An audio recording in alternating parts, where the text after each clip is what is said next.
జన్మించినాడంట వెన్నెల ఈ అవనిలోనంట వెన్నెల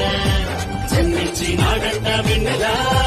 ఈ అవనిలోనంట వెన్నెల ఇళ్లలోన పండు గంట కళ్ళలోన కాంతులంట ఎందుకు ఎందుకే కోయిలా